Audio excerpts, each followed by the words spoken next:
सुप्रभात। आज हम मियां नसरुद्दीन अध्याय से संबंधित अभ्यास प्रश्न समझते हैं। पहला प्रश्न पाठ के साथ।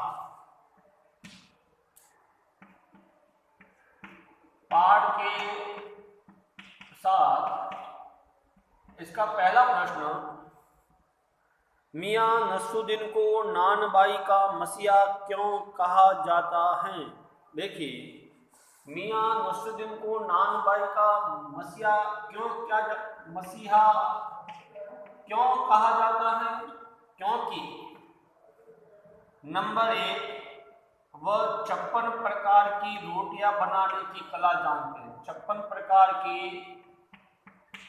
रोटियां बनाने की कला जानते हैं। मियां नसरुद्दीन जो है हुनर को महत्व देते हैं, यानी कि इंसान हुनर से ही कुछ सीख सकता है। साथ ही वो एक खानदानी नानबाई है। नानबाई जो रोटियां बनाने में निपुण होता है वो खानदानी नानबाई है, और उनके बात करने का अंदाज महान लोगों जैसा है। बात करने का अंदाज महान लोगों जैसा है और मसीही अंदाज में रोटी बनाने की कला जानते हैं।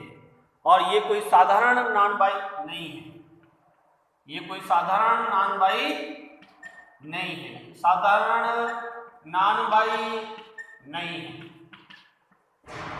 इस कारण से मियां नसरुद्दीन को नानबाई का मसीहा कहा जाता है। पहले प्रश्न का आंसर है। दूसरा प्रश्न हमारा,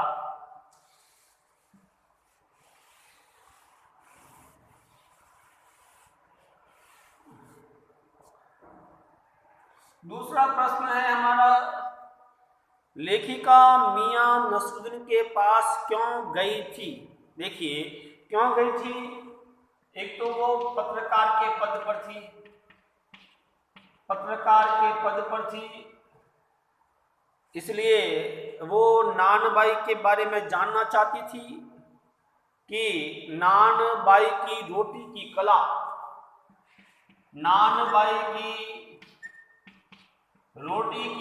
को जानकर उसको अखबार में प्रकाशित करना, और ताकि लोग 56 प्रकार की रोटियों के बारे में जान सके।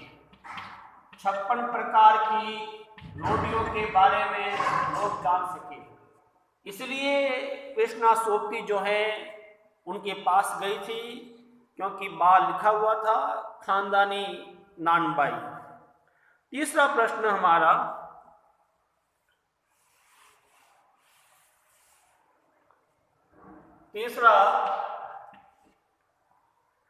बादशाह के नाम का प्रसंग आते ही लेखिका की बातों में मियां नसरुद्दीन की रुचि क्यों खत्म हो गई? देखिए, बादशाह का नाम आते ही जब मियां ने कहा था कि हमारे पूर्वज जो हैं बादशाह के यहाँ खाना बनाते थे, तब लेखिका ने पूछा कि बादशाह का नाम बताओ।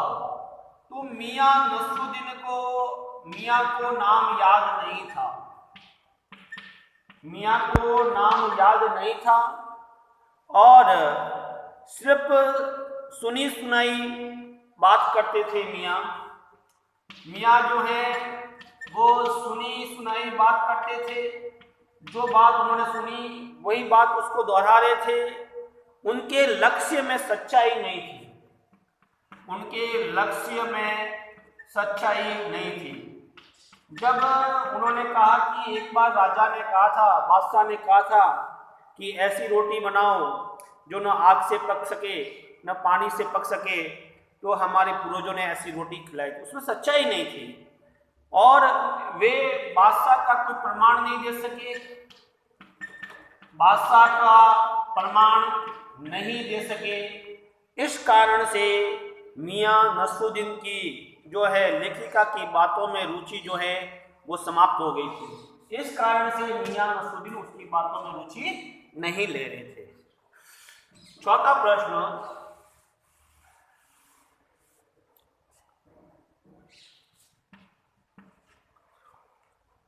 मियां नसरुद्दीन के चेहरे पर किसी दबे हुए अंधड़ के आसार देखकर ये मजमून न छेड़ने का फैसला किया। इस कथन के पहले और बाद के प्रसंग का उल्लेख करते हुए स्पष्ट कीजिए। देखिए पहले वाली हम बात करते हैं। पहला देखिए, जो ही बादशाह का नाम आया, जो ही बादशाह का नाम पूछा गया, मियां को याद नहीं था और मियां ने कहा किसी भी बादशाह का नाम लिख दो।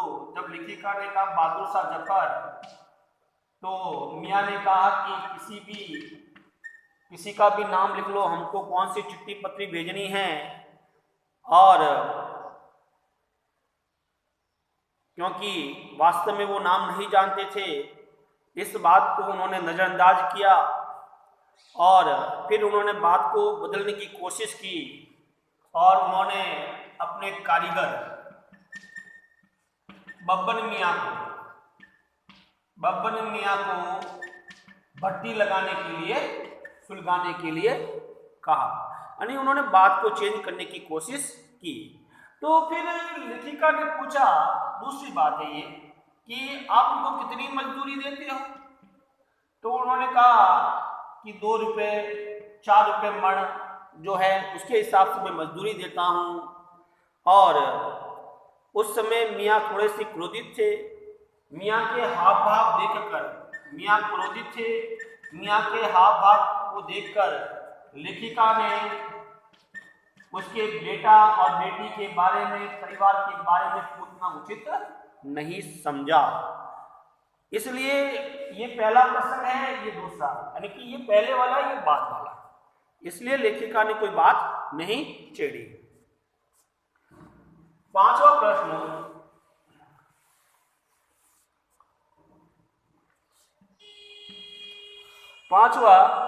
पाठ में मियां नसरुद्दीन का शब्द चित्र लेखिका ने कैसे खींचा है? देखिए, मियां की उम्र कितनी है? 70 वर्ष के। वो 70 वर्ष के हैं। दुकान के अंदर जब लेखिका गई तो मियां चारपाई पे बैठे थे। क्या पी रहे थे? बीड़ी का मजा ले रहे थे। और मौसम की मार से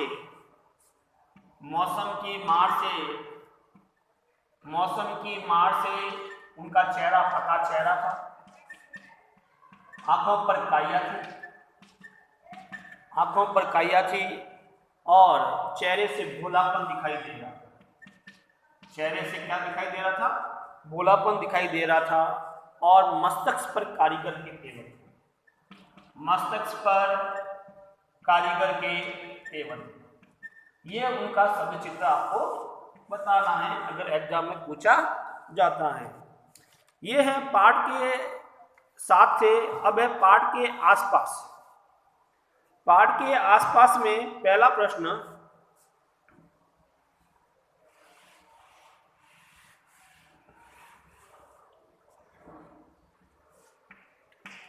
पाठ के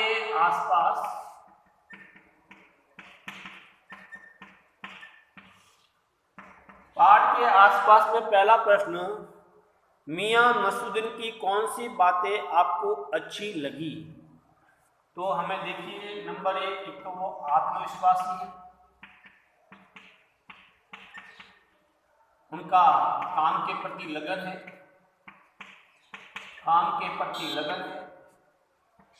वाक्पटु है, बात करने में चतुराई है और अपने खानदानी व्यवसाय को महत्व देते हैं, उसको जीवित रखते हैं। 56 प्रकार की रोटियां बनाना जानते हैं। 56 प्रकार की रोटियां बनाने का भी इसमें जिक्र है। और वह हुनर को महत्व देते हैं, हुनर को महत्व देते हैं और उसके अनुसार अपने मजदूरों को वेतन भी देते हैं और क्रमबद्धता को महत्व देते हैं कि इंसान को स्टेप बाय स्टेप सीखना चाहिए। दूसरा प्रश्न, पाठ के आसपास में दूसरा प्रश्न,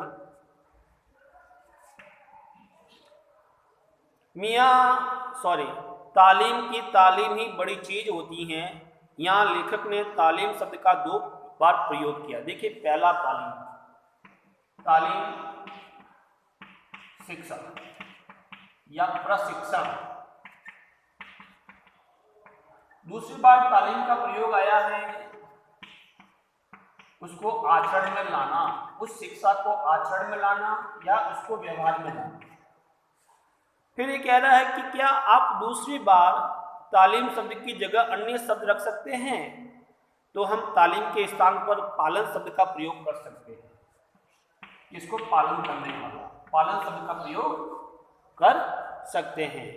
तो शिक्षा के साथ साथ उस काम को व्यवहार में लाना, उसका पालन करना ही तालीम की बड़ी चीज है। तीसरा प्रश्न,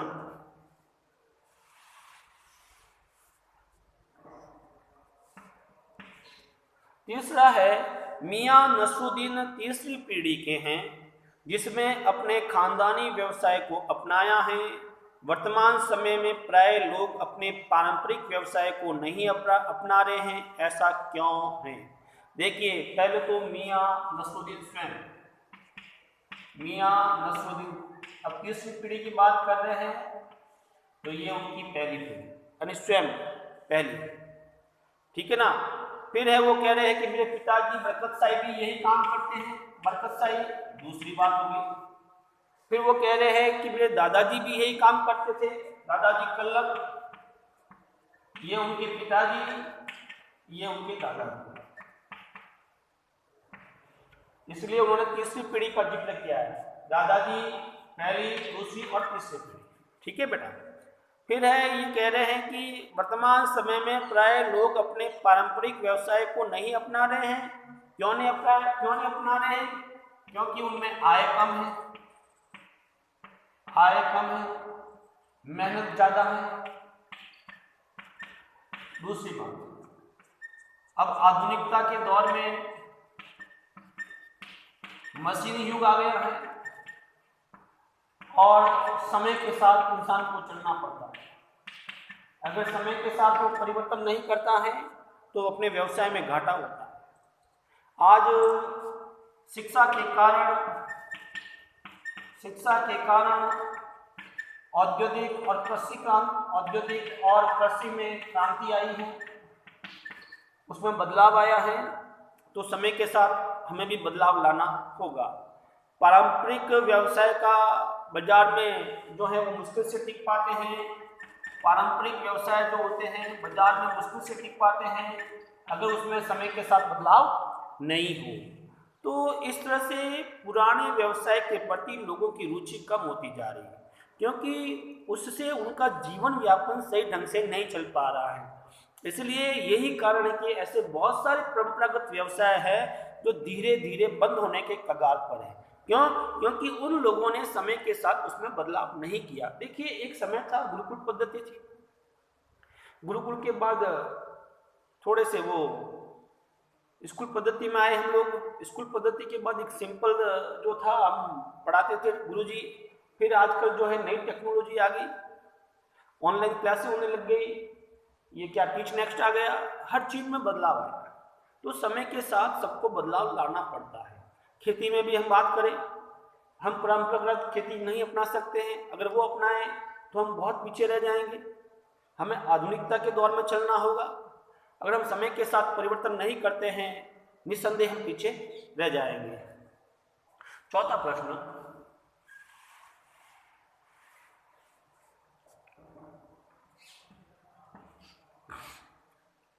मियाँ कई अखबार नवीस तो नहीं है, ये तो खोजियों की खुरापात है। अखबार की भूमिका को देखते हुए इस पर टिप्पणी करें। देखिए, मियाँ जो है अखबार बनाने वाले, उसको पढ़ने वाले, दोनों को निचला समझते हैं, दोनों को ज़्यादा महत्व नहीं देते हैं। क्यों नहीं देते हैं? क्योंकि अब तक उनकी दुकान पर जितने पत्रकार आए हैं उन्होंने उस मियां नसरुद्दीन को कोई ज़्यादा महत्व नहीं दिया है, कोई भी चीज़ उनकी नहीं छापी है। अब ये कह रहे हैं कि ये खोजियों की खुरापात हैं। बिल्कुल सही बात है, ये खोजियों की खुरापात है। अर्थात पत्रकार जो होते हैं तथ्यों को खोजकर सही चीज जो है, सही न्यूज जो है जनता के सामने रखते हैं। अब दूसरा बात कह रहे खुरापात है। अब खुरापात क्यों है? कई बार आपने देखा होगा कि अखबार जो है एक भ्रामक खबर फैला देते हैं, सनसनीखेज जो उनकी जो खबरें होती हैं कई बार वो समाज में अशांति पैदा कर देती है। इसलिए अखबार वालों को इस खुरापात से भी बचना चाहिए। इस तरह से ये बात यहाँ की गई है। अब है पाठ के आसपास के बाद आपको फिर है पकवानों को जाने ये नहीं करना है, पकवानों को जाने ये नहीं करना है। भाषा की बात ये भी नहीं करना। भाषा की बात में 3 प्रश्न, 1, 2, 3 ये नहीं करना है। अब एक प्रश्न लिखिए आप कि मियां नसरुद्दीन अध्याय का उद्देश्य बताइए, यानी इस पाठ का क्या उद्देश्य है। तो नंबर 1, हमें अपने पैतृक व्यवसाय को नहीं भूलना है। हमें अपने पैतृक व्यवसाय को नहीं भूलना चाहिए। मुसीबत के समय यही काम आता है, मुसीबत के समय यही काम आता है। यानी कि वर्तमान में देखा जाए कोविड-19 के तहत जब मुसीबत आई, बड़े बड़े शहर बंद हो गए, दुकानें बंद हो गई, ये लोग अपने गांव आ गए और अपने पैतृक व्यवसाय को अपनाने लगे, क्योंकि उनको अपने पैतृक व्यवसाय की जानकारी थी। करके सीखना ही असली हुनर है, करके सीखना असली हुनर है। यानी इंसान को हर कार्य को अभ्यास से सीखना चाहिए, उसको वास्तविकता में जीना चाहिए, उसको कहने का तात्पर्य यह है कि जो वास्तविकता है उसी में उसको जीना चाहिए।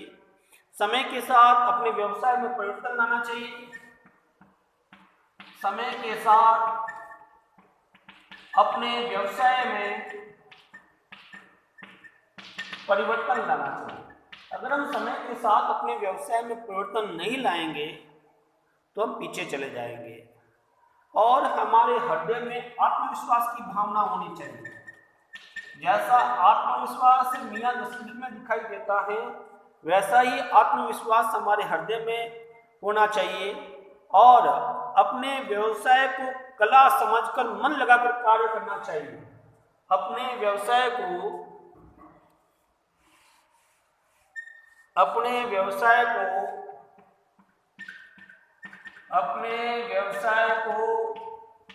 कला समझकर मन लगाकर कार्य करना चाहिए, मन लगाकर कार्य करना चाहिए। और काम करने वाले लोगों को उचित मजदूरी व मान सम्मान मिलना चाहिए। काम करने वाले लोगों को उचित मजदूरी व मान सम्मान मिलना चाहिए। यही इस पाठ का उद्देश्य है, अर्थात मजदूरों का मान सम्मान करना, अपने पैतृक व्यवसाय को नहीं भूलना, व्यवसाय में समय के साथ बदलाव लाना, कार्य करने में विश्वास करना, निरंतर अभ्यास से ही हम सफलता प्राप्त कर सकते हैं। ये सारी चीजें आपको बतानी है। निरंतर अभ्यास से ही सफलता प्राप्त कर सकते हैं। निरंतर अभ्यास ही सफलता का मूल मंत्र है। सफलता का मूल मंत्र है। तो ये अध्याय जो है यहीं समाप्त होता है। हम अगले वीडियो में इस आरोह किताब से संबंधित अगला अध्याय समझेंगे। धन्यवाद।